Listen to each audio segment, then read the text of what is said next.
Hello दोस्तों, स्वागत है आप सभी लोग का आपके अपने यूट्यूब चैनल संस्कृत सरिता पर।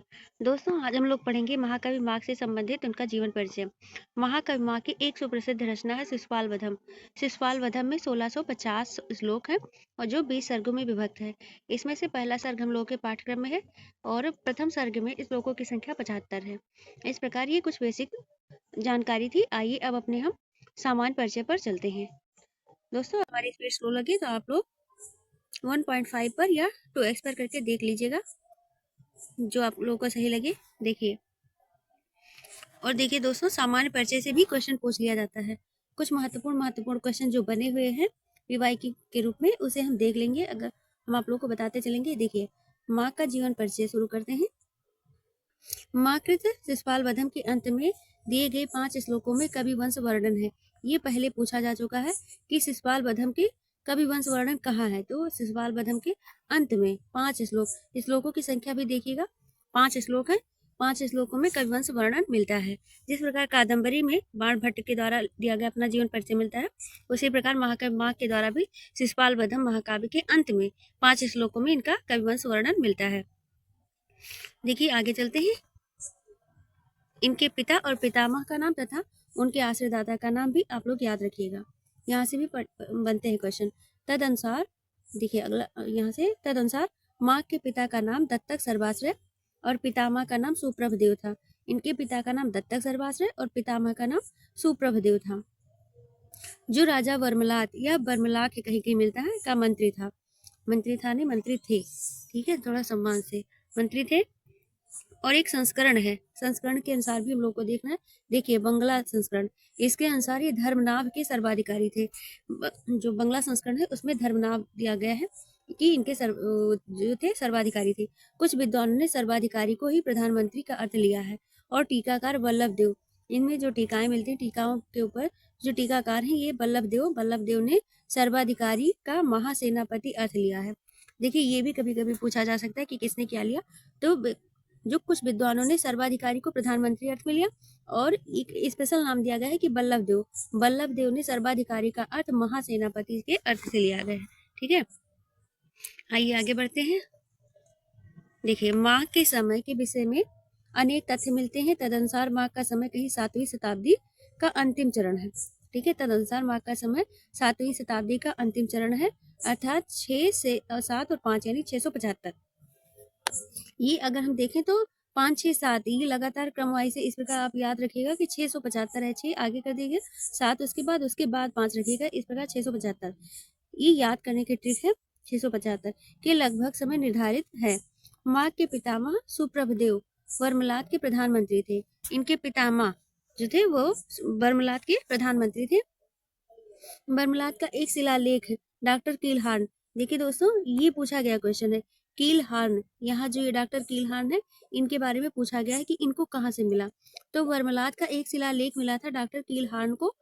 हार्न यानी कुछ अच्छे से ट्रिक लगा के याद रखिएगा कि ये कीलहार्न ही है। कीलहार्न को मिला था और को राजपुताना के स्थान से मिला था। इनका समय 625 है। उसमें जो शिलालेख मिला था, उस शिलालेख में इनका समय 625 बताया गया है। यहाँ क्या है, यहाँ 675 है। यहाँ क्या है, यहाँ 625 है। और ये समय क्या बताया गया है, 7वीं शताब्दी का अंतिम चरण यानी 7वीं शताब्दी का उत्तरार्ध। ठीक है, अब देखिए आगे दिया गया है कि यदि एक पीढ़ी के लिए 25 वर्ष माना जाए तो दत्तक का समय 650 तथा माँ का समय 675 लगाया जाएगा। इस प्रकार से ये अनुमान लगाते हैं वो जो शिलालेख मिला था उस शिलालेख के अनुसार। आइए आगे देखते हैं। इस तथ्य के आधार पर अधिकांश विद्वान माँ का यही समय स्वीकार करते हैं।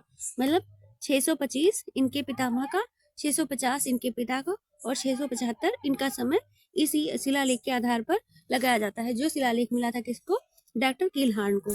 ठीक है, आप कीलहार्न का नाम और इनके पिता और पितामह का नाम याद रखिएगा। ठीक है, आगे चलते हैं। आगे दिया गया है, देखिए, माँ के जन्म स्थान के बारे में कहा जाता है कि इनके पूर्वज श्री भिन्नमाल, ये भिन्नमाल भी दिया रहता है और कहीं कहीं श्रीमाल भी दिया रहता है। तो भिन्नमाल या श्रीमाल कुछ भी रहे, माल से आप देखिएगा भिन्न या श्रीमाल के रहने वाले थे। इसमें भिन्नमाल दिया हुआ है, के रहने वाले थे, जिसे वर्तमान में भीनमाल कहा जाता है, जो मूलतः गुजरात प्रांत में था। कहीं ये राजस्थान में भी दिया जाता है, परंतु अब वह राजस्थान की सीमा में आ गया है। भीनमाल का दूसरा नाम श्रीमाल है। इसी आधार पर वहां के निवासी ब्राह्मण श्रीमाली कहे जाते थे। इस प्रकार महाकवि माघ को भी श्रीमाली ब्राह्मण कहा जाता था। ठीक है, भीनमाल या श्रीमाल के आधार पर ही इनको श्रीमाली ब्राह्मण कहा जाता था। अतः माघ श्रीमाली ब्राह्मण थे जो सुसंपन्न और विद्वान परिवार के थे, क्योंकि इनके पितामह जो थे वो खुद एक सर्वाधिकारी थे और उनके पुत्र थे कौन, दत्तक सर्वाश्रय, और उनके पुत्र ये थे महाकवि माघ। तो इस प्रकार पूरी जो फैमिली थी वो सुसंपन्न और विद्वान परिवार के थे। तो शिशुपाल वध के अध्ययन से यह ज्ञात होता है कि माघ ने व्याकरण, दर्शन, काव्यशास्त्र, ज्योतिष, आयुर्वेद, राजनीति, कामशास्त्र, पुराण, इतिहास आदि का गहन अध्ययन किया था। इस प्रकार देखिएगा, एक बार में हम कहें तो कि इनका जो अध्ययन था, महाकवि माघ का जो ज्ञान था वो व्याकरण में भी था, दर्शन भी इनको आता था, काव्य शास्त्र में इनकी मतलब इनको नॉलेज था, ज्योतिष भी इनको आती थी, आयुर्वेद, राजनीति, काम शास्त्र, पुराण, इतिहास आदि के विषय में ये जानते थे, इनकी जानकारी अच्छी थी। आइए देखते हैं इनकी कृतित्व। इनकी कृति मतलब होती है रचना। तो महाकवि माघ की केवल एक ही कृति शिशुपाल वधम प्राप्त होती है। अगर और भी किए रहे होंगे तो वो नहीं प्राप्त होती, केवल एक ही कृति प्राप्त होती है जो है शिशुपाल वधम, जिसकी गणना बृहत्त्रयी में की जाती है। ये आप लोगों को याद रखना बहुत जरूरी है कि इसकी गणना बृहत्त्रयी में की जाती है। ठीक है, क्योंकि ये पूछा जाता है कि बृहत्त्रयी के अंतर्गत आने वाले ग्रंथों के नाम। इसी एक ग्रंथ के आधार पर माघ को अमरता प्राप्त हुई। इन्होंने एक ही ग्रंथ लिखा और उसी के आधार पर इनको ये फेमस हो गए। यहाँ है कि ये प्रणेता महाकवि माघ जो है, ये यहाँ पूछा गया प्रणेता कौन है, तो प्रणेता है महाकवि माघ। उपनाम क्या है, महाकवि माघ का उपनाम है घंटा माघ। एक प्रसंग में इन्होंने घंटा की उपमा दी थी, उस आधार पर इनका नाम घंटा माघ हो गया था। ठीक है, इनके पिता का नाम है दत्तक सर्वाश्रय, इनके पितामह का नाम है सुप्रभदेव। ठीक है, पिता का नाम दत्तक सर्वाश्रय, पितामह का नाम सुप्रभदेव। इसे भूलना नहीं है दोस्तों, याद रखना है, क्योंकि क्वेश्चन में कहाँ से क्या क्वेश्चन आता है आ जाए ये नहीं पता है, इसलिए इनका नाम याद रखिए। देखिए इनका स्थिति काल, अगर हमें पूर्वार्ध उत्तरार्ध में दे देता है कि 7वीं शताब्दी में क्या, तो 7वीं शताब्दी में हमें उत्तरार्ध ही बताना है। ठीक है, उत्तरार्ध बताना है। तो और अगर डेट दे देता है तो 675 बताना है, 6, 7 और 5, 675 के लगभग। जन्मस्थान इनका है भीनमाल के स्थान पर ये भिन्नमाल दे सकते हैं या श्रीमाल भी दे सकते हैं, और राजस्थान के स्थान पर ये गुजरात भी दे सकते हैं। तो इसलिए इन दोनों में कंफ्यूज नहीं होना है, भीनमाल और राजस्थान। इसमें जो दिया गया है करेक्ट एकदम भीनमाल के राजस्थान पर। अब देखिए इनके ग्रंथ दिया गया है, सर्ग की संख्या एवं श्लोक की संख्या। सर्ग इसमें 20 है। शिशुपाल वधम जो है एक बृहत्त्रयी ग्रंथ के अंतर्गत आता है, इसमें 20 सर्ग है। महाकाव्य है, महाकाव्य सर्गों में ही विभक्त होता है, इसमें 20 सर्ग है और श्लोकों की संख्या 1650 है। काव्य का प्रकार है ये महाकाव्य है और बृहत्त्रयी के अंतर्गत इसकी गणना की जाती है। शिशुपाल वध का नायक कौन है, तो शिशुपाल वध का नायक कौन है, श्री कृष्ण है। शिशुपाल वध महाकाव्य में नायक श्री कृष्ण है और प्रतिनायक कौन है, चेदी नरेश शिशुपाल है। इस शिशुपाल का ये राज्य है चेदी, इसलिए इसे याद रखिएगा कि ये कहाँ का राजा था, तो ये चेदी नरेश था, चेदी का राजा था। अन्य प्रमुख पात्र हैं नारद जी ही संदेशा ऊपर से लाते हैं उनका, बलराम इनकी उपमा दी जाती है, उद्धव और बलराम से ये मंत्रणा करते हैं, उद्धव ये भी मंत्रणा की मतलब इनसे भी मंत्रणा होती है, सात्यकी होते हैं और भीष्म, ये इसमें इनके अन्य प्रमुख पात्र हैं। तो श्री कृष्ण हो गए, नारद जी हो गए, बलराम उनके भैया बलराम जी हो गए, उद्धव उनके सखा अथवा मित्र थे, सात्यकी और भीष्म। ठीक है, ये प्रमुख पात्र अन्य प्रमुख पात्र हैं। अब आइए देखते हैं उपजीव्य।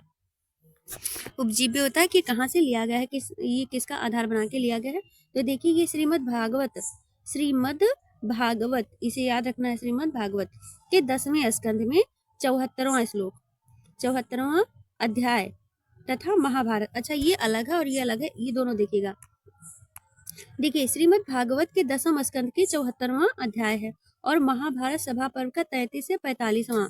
ठीक है, इन दोनों को थोड़ा ये ढंग से याद कीजिएगा क्योंकि ये पूछ लिया जाता है। ये 10वें स्कंद का 74वां अध्याय और महाभारत के सभा पर्व में ही उनको मारा था श्री कृष्ण भगवान ने। ये 33 से 45 इस प्रकार और 74वां अध्याय श्रीमद् भागवत का 10वां स्कंद का 74वां अध्याय और सभा पर्व से महाभारत के सभा पर्व से 33 से 45वें अध्याय तक शिशुपाल वध का वर्णन है। शिशुपाल का वर्णन है। देखिए रस परिपाक। अंगिरस वीर है, श्रृंगार हास्य आदि उसके अंग रस हैं, मतलब उसके सहायक रस हैं। उनके शैली देखते हैं। शैली है अलंकारवादी शैली है, ओज और माधुर्य गुणों की प्रचुरता है, भाषा परिष्कृत है, लालित्यपूर्ण है एवं प्रवाहमयी है। ये भाषा है, परिष्कृत है, लालित्यपूर्ण है और प्रवाहमयी है। ठीक है। अलंकार देख लेते हैं। अलंकार इसमें कई सारे अलंकार है। उपमा है, उत्प्रेक्षा अलंकार है, अतिशयोक्ति अलंकार है, अर्थांतरन्यास अलंकार है और चित्रालंकारों की प्रचुरता है। चित्रालंकारों में भा और वा, ये क्वेश्चन हम लोग कर चुके हैं। भा और वा से बनने वाले एक पूरा श्लोक ही है, तो वो चित्रालंकार उसे कहते हैं। इस प्रकार इनका अलंकार जो है चित्रालंकार भी प्राप्त होता है। देखिए इनकी छंद योजना क्या है। छंद योजना में ये बहुत ही जो प्रमुख है छंद, उसमें ये वंशज छंद है। उसके बाद उसमें अनुष्टुप मिल जाता है, उपजाति भी है प्राप्त होती है, वसंत तिलका आदि 22 छंद प्राप्त होते हैं। 22 छंद प्राप्त होते हैं किसमें? शिशुपाल वधम महाकाव्य में। देखिए वर्णन वैचित्र, द्वारका व समुद्र का वर्णन है। ये भी पूछ लिया जाता है कि एक बार पूछ लिया गया था कि रैवतक पर्वत का वर्णन कहाँ मिलता है, तो ये रैवतक जो पर्वत है इसका वर्णन कहाँ है? शिशुपाल वधम में है। और षड ऋतुओं का वर्णन भी किसमें है? तो ये भी शिशुपाल वधम में है। द्वारिका एवं समुद्र का वर्णन कहाँ है? ये भी शिशुपाल वध में है। तो द्वारिका एवं समुद्र का वर्णन, रैवतक पर्वत एवं षड ऋतुओं का वर्णन, जल क्रीड़ा वर्णन और प्रभात वर्णन, पान गोष्ठी, सभा वर्णन, युद्ध वर्णन आदि प्रमुख है। ठीक है। देखिए द्वारिका भगवान श्री कृष्ण से संबंधित है। समुद्र के किनारे है। रैवतक पर्वत पर भगवान श्री कृष्ण की सेनाएं ठहरी हुई थी, वहां षड ऋतुओं ने उनका स्वागत किया था। ठीक है। और जल क्रीड़ा उसके बाद में वहां हुआ था। जल क्रीड़ा जब उनकी सेनाएं वहां ठहरी थी, उसके बाद में वहां जल क्रीड़ा और प्रभात वर्णन भी है। फिर पान गोष्ठी है और सभा वर्णन, जब ये वहां पहुंच जाते हैं तब कहा सभा वर्णन और युद्ध वर्णन भी प्रमुख है। एक में पहुंच जाते हैं, वहीं शिशुपाल का वध किया जाता है भगवान श्री कृष्ण के द्वारा। तो इस प्रकार वहां पान गोष्ठी और सभा वर्णन वहीं का है तथा युद्ध वर्णन भी वहीं का होता है। ठीक है। देखिए मंगलाचरण।